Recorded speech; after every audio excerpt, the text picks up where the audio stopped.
लेकिन बसंत गौड़ा जी ये नहीं भूलना चाहिए कि जिंदगी में भी इसी तरह के इंसिडेंट हुआ था, पाकिस्तान का झंडा लहराया गया था, लेकिन आज से उसका डिटेक्शन नहीं हो रहा है। कि बसंत गौड़ा जी एक मौका चाहते हैं कि किस तरह से मुसलमानों को बदनाम किया जाए। अरे जब कोई पाकिस्तान जिंदाबाद कहता है तो उसके पीछे पुलिस लगी हुई है, इंक्वायरी करेंगे, CID डिपार्टमेंट है।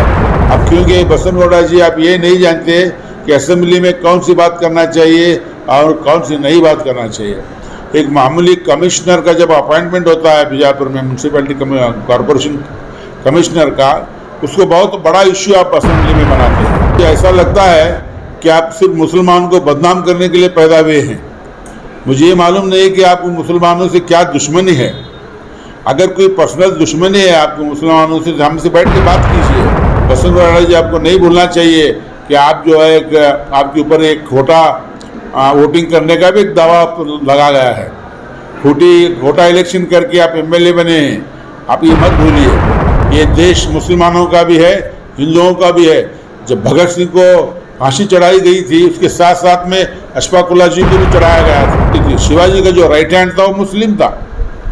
आप शिवाजी को हिंदुओं का ब्रांड कर रहे हैं, लेकिन ऐसा कुछ नहीं है। He never fought for Hinduism, Shivaji fought for his kingdom.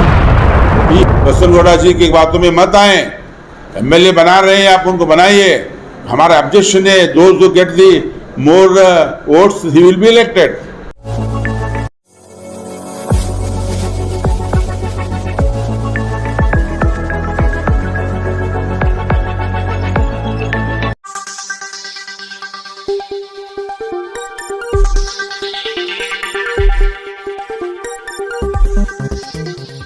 स्वागत है आपका यस न्यूज कर्नाटक एक्सप्रेस में। मैं आपके साथ सुफियान। नासिर हुसैन साहब MP का इलेक्शन जीत गए, तो इलेक्शन होने के बाद में ये सुनने में आया है कि एक अननोन आदमी ने कहा कि पाकिस्तान जिंदाबाद। उसके जवाब में हमारे खरगे साहब ने कहा है कि ये एक चाल है BJP की। जब भी कोई इंसिडेंट होता है तो वो जो है पाकिस्तान को बदनाम करने की या मुसलमानों को बदनाम करने की कोशिश करते हैं। इसी तरह से जब सदन में बसंत गौड़ा जी ने इस इश्यू को उठाया कि यहाँ के देशद्रोही हैं हमारे देश में और मुसलमान के पाकिस्तान के फेवर में हैं, ऐसा हमेशा से वो कहते आए हैं, कल भी कहे हैं। लेकिन बसंत गौड़ा जी ये नहीं भूलना चाहिए कि ज़िंदगी में भी इसी तरह के इंसिडेंट हुआ था, पाकिस्तान का झंडा लहराया गया था, लेकिन आज से उसका डिटेक्शन नहीं हुआ है। तो इसका मतलब ये है कि बसंत गौड़ा जी एक मौका चाहते हैं कि किस तरह से मुसलमानों को बदनाम किया जाए। अरे जब कोई पाकिस्तान जिंदाबाद कहता है तो उसके पीछे पुलिस लगी हुई है, इंक्वायरी करेंगे, CID डिपार्टमेंट है, entire government is behind it. अभी कोई मालूम भी नहीं पड़ा कि किसने कहा है। He started blaming the Muslims. ये गलत बात है।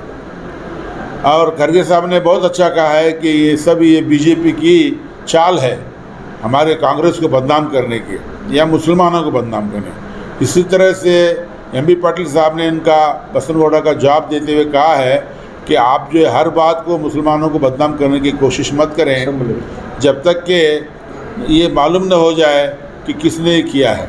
अगर गुनाह साबित होता है तो उसके बाद में कोई भी कमेंट्स कर सकते हैं। अब क्योंकि बसंत गौड़ा जी आप ये नहीं जानते कि असेंबली में कौन सी बात करना चाहिए और कौन सी नहीं बात करना चाहिए। एक मामूली कमिश्नर का जब अपॉइंटमेंट होता है बीजापुर में, म्यूनसिपैलिटी कॉरपोरेशन कमिश्नर का, उसको बहुत बड़ा इश्यू आप असेंबली में बनाते हैं। आपका ये मुझे ऐसा लगता है कि आप सिर्फ मुसलमान को बदनाम करने के लिए पैदा हुए हैं। मुझे ये मालूम नहीं कि आपको मुसलमानों से क्या दुश्मनी है। अगर कोई पर्सनल दुश्मनी है आपको मुसलमानों से, हमसे बैठ के बात कीजिए। हम मुसलमान के रहबर यहाँ पर हैं। जब तक हम रहबर हैं, जिंदा हैं, हमारे कौम के ऊपर कोई उंगली नहीं उठा सकता। और ख़ासकर जो बीजापुर ज़िला है या शहर है, आप देखेंगे कि आज तक यहाँ पर कई सालों से हिंदू मुस्लिम का कोई फसाद नहीं हुआ है। ये बहुत ही खुशी की बात है। हालांकि बसंत गौड़ा जी बहुत बार कोशिश करते रहते हैं कि हिंदू मुसलमानों में एक इंतशार आ जाए या दूरी हो जाए, ये झगड़ते रहें ताकि मैं आसानी से चुन कर आऊँ। लेकिन बसंत गौड़ा जी, आपको नहीं भूलना चाहिए कि आप जो है एक आपके ऊपर एक खोटा वोटिंग करने का भी एक दावा लगा गया है। खोटा इलेक्शन करके आप एमएलए बने हैं, आप ये मत भूलिए। और बार बार मुसलमानों को ब्लेम करने की कोशिश मत कीजिए। ये देश मुसलमानों का भी है, हिंदुओं का भी है। जब भगत सिंह को फांसी चढ़ाई गई थी, उसके साथ साथ में अशफाक उल्लाह जी को भी चढ़ाया गया था। महात्मा गांधी जब देश के लिए लड़ रहे थे तो उसके साथ साथ में सरहदी गांधी, वो भी उनके साथ में थे, खान अब्दुल गफ्फार खान। तो कहने का मतलब ये है कि जब जब भी देश में कोई प्रॉब्लम आया है तो उस वक्त जो है मुसलमानों ने हिंदुओं के साथ में कंधा कंधा लगाकर इस देश की आज़ादी के लिए काम किया है। आप हर बार औरंगज़ेब का नाम लेके उसको बदनाम करने की कोशिश करते हैं। औरंगज़ेब ने क्या किया है, हिस्ट्री है।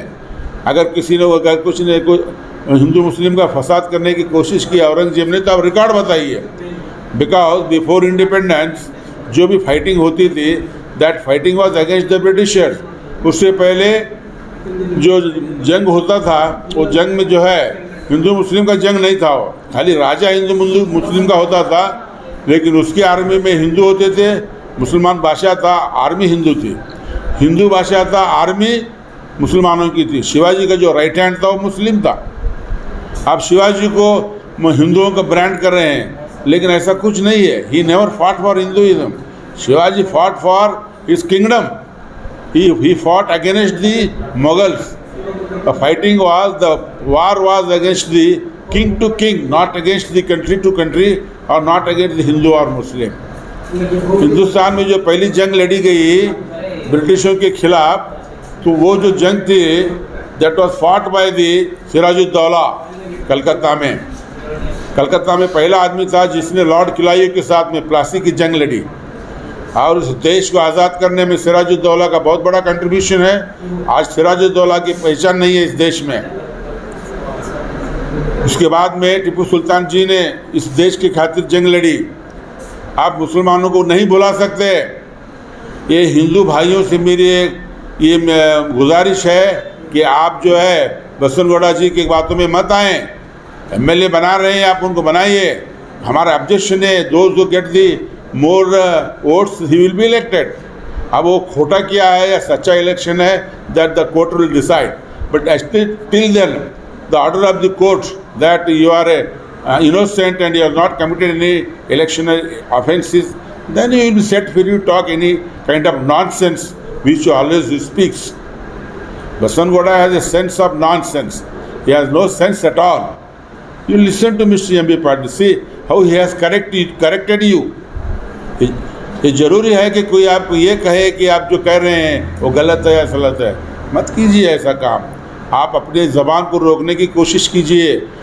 हम इंतज़ार कर रहे हैं, तुम्हारी कितनी गलतियां हो रही हैं आप ही मानिए। ये जो पाकिस्तान जिंदाबाद कहने वाला कौन है? Let there be a clarification from the government, let there be any action, then you can do all this. मेरे इंग्लैंड का घोषणा लगाएंगे, ये गलत बात है ना। हम तो इस देश के प्रेमी हैं, इस देश के खातिर हम सभी लोगों ने जाने दिए हैं। अब वो कौन स्लोगन किया है? हो सकता है कि कोई हिंदू लड़के ने किया हो जंग लड़ाने के लिए, हमारे जंग झगड़ाने के लिए कोई बीजेपी आदमी ने किया हो। तो मालूम तो होना चाहिए ना, whether he was a BJP man और a Congress man. Directly you can not blame any particular community, that too a Muslims.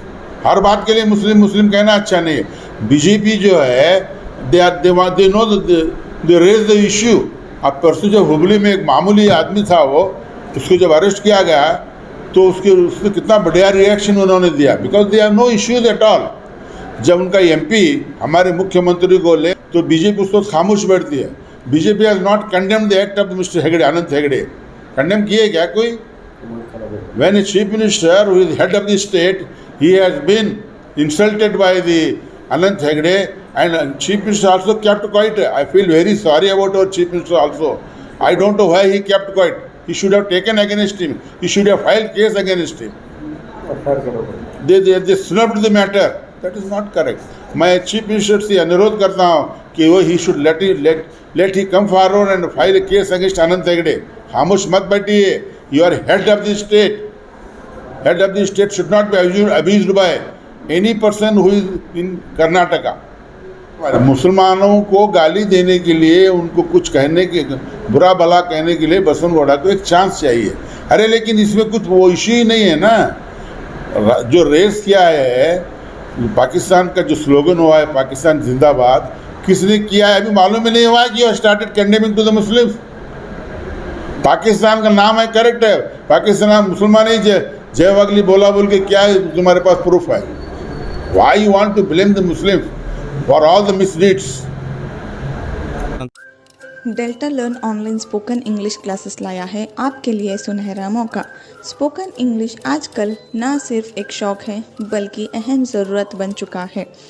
अगर आप लोग घर बैठे इंग्लिश सीखना चाहते हो तो अभी हमारे एक्सपर्ट से संपर्क करें 9972295999 और 8050828793.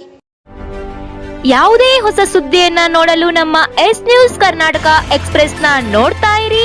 ಹಾಗೆ ನಮ್ಮ ಚಾನೆಲ್‌ನ ಸಬ್ಸ್ಕ್ರೈಬ್ ಮಾಡಿ, ಬಾಜು ಇರುವ ಬೆಲ್ ಐಕಾನ್ ಅನ್ನ ಕ್ಲಿಕ್ ಮಾಡಿ.